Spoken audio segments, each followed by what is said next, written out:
have here, which I was just told by my grandfather, is an old piece of an oven. What I'm gonna try and do is make a quarter panel patch for my Bronco.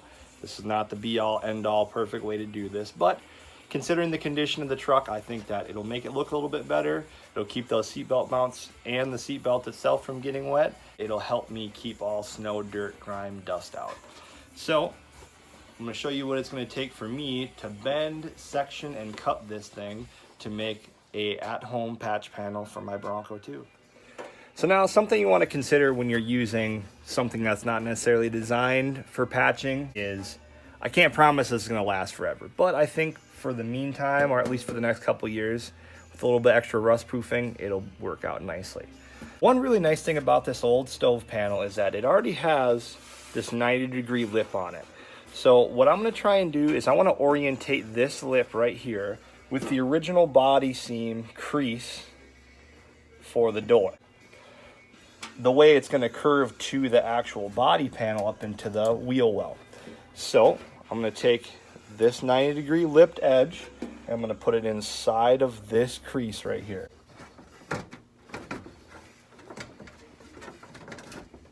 Now you can kind of see I already messed with this area a little bit, trying to press it into the body line. Try my best to make this nice and square. All right, the other thing you want to consider is that I need to bend this section down here at least at a 45-degree angle because I want it to come down and match the contour of the rocker panel. I'm going to use three main tools with this. A ball peen hammer, my vise, which will be my anvil and my bending tool, my crease maker, these guys right here, my hands. So just to kind of get this to its initial bends, I'm going to hold it on this corner right here, and I'm going to kind of push my hand into this seam where the wheel well comes up. It had really ragged edges on it. I wouldn't be using my bare hands. You should definitely use gloves. So I'm going to kind of push this into the body seam and use my hands to get this to get its initial bend. And luckily this is thin enough metal that I can bend it pretty easily. Looks pretty good. Now, another thing I'm gonna do is I'm gonna take my good old yardstick here and I'm gonna try and match the crease area of the body line. Hold this against the rocker panel at a 90-degree angle, and I'm gonna use this angle to make a mark on the inside of this panel with my paint marker, and this will be the beginning area for my body seam bend. So I'll line this mark up with the vise, and that's where I'll start to bend it. I'm gonna shoot on over to the vise, and we're gonna finish bending this the rest of the way. So now I got a couple marks here. This mark in the corner right here is gonna be the one that I'm gonna cut off, because this is the gap that I need for my wheel well to come through. These two areas right here, this area and this area, are going to be the ones that I'm going to use for starting my bends. This is about the width of this rocker panel underneath the body. And start my body seam here and then really get aggressive with the bend on this line. Let's see how that works out. Now that we're at the vise over here, I'm going to take my initial marks and I'm going to start bending this before I go over to the truck, because I'm going to cut this corner off.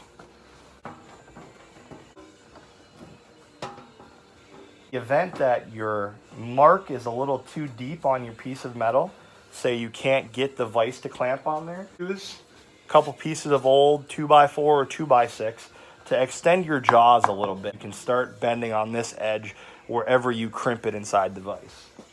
The side facing away from us is going to be what's on the outside of the truck. To get this angle at a 45-degree towards the truck, I'm going to take the top of this and bend towards you guys. Now you don't have to do a ton at once. To take a couple different bites, and before you bend it too much, don't be afraid to go and put it back on the truck or whatever vehicle you're working on and see how much more you need to go. See how this is collapsing right here? Put a relief cut in this so that these two pieces of metal can contract over each other. All right, so there we go. We got our crease moving along the inside edge here.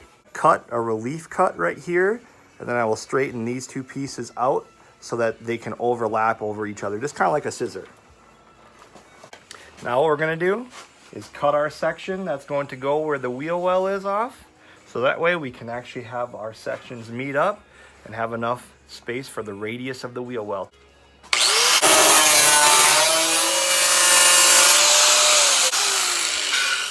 Just to show you guys that I'm not crazy, check that out. Much better.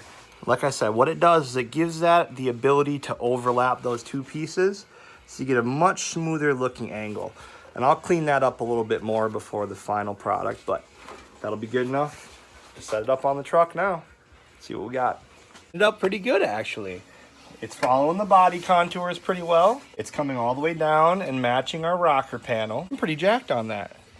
Let's see if we can cut the rest of the wheel well radius out and then get this back flare on.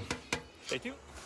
Well, I think that fit pretty good, honestly. So the next thing we got to do is cut what's left of the wheel well radius out of our patch panel. You can see here, I went under there and I marked what was originally there, and then from this point forward is my interpretation of what should be left anyway. This doesn't have to be a perfect cut. There are no perfect cuts, kind of like I said earlier.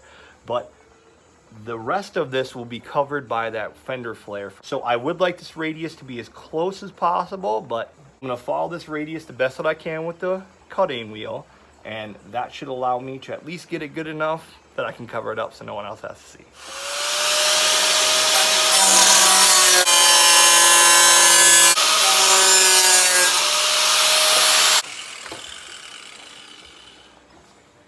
Let's clean that up on the grinder, see how it looks. A few ugly spots on there, but I think the grinder will clean that up. Let's give it a rip.